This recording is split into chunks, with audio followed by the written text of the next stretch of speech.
4 வருடங்களில் 24 காவல் நிலைய மரணங்கள். நாலா பக்கமும் மரண ஓலங்கள்.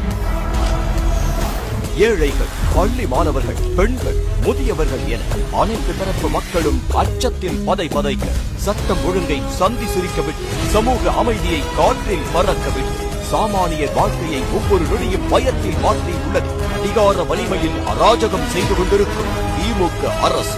உள்துறை நிர்வாகம் சீரழிந்து, சமூக கட்டுக்கோப்பு காணாமல் போனது. இந்த கையாலாகாத ஆட்சி தான் தலைமை வகிக்கும் காவல்துறை மீது நம்பிக்கை இல்லாமல் நீதிமன்றத்தில் தானாக முந்திக் கொண்டு சிபிஐ விசாரணை கேட்டதன் மூலம் போலி மாநில சுயாட்சி வேஷம் கலைந்து போனது இந்த வெற்று விளம்பர ஆட்சி.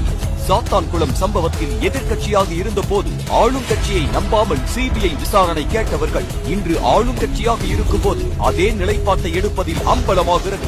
அரசின் லட்சம் தொடர்ந்து நடக்கிறது. நிர்வாக தவறுகள் ஒவ்வொரு முறையும் கேள்விகள் மூலம் கூட்டுகிறது நீதிமன்றம். தான் சார்ந்த உள்துறையையே கட்டுப்படுத்த முடியாத அளவிற்கு பொறுப்பற்ற முதல்வரின் திறனற்ற நிர்வாகமே நடக்கிறது இந்த ஆட்சி.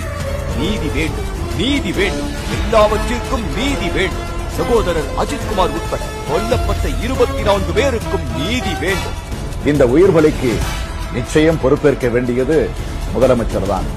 சாத்தான்குளம் காவல் நிலைய மரணத்தின் போது அப்போதைய முதல்வரை பதவி விலக சொன்ன ஸ்டாலின் இன்று எப்போது பதவி விலகுவார்?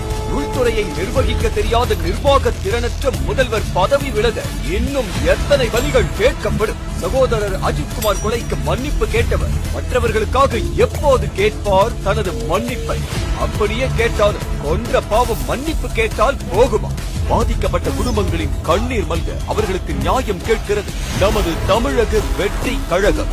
நீதி கிடைக்கும் வரை, இனி நம் மக்களுக்கு நிம்மதி கிடைக்கும் வரை நமது போராட்டம் ஓயப் போவதில்லை.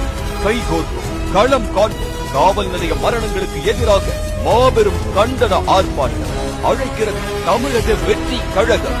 இடம் சிவானந்த சாலை, சென்னை. நாள் 13/7/2025. நேரம் காலை 10 மணி.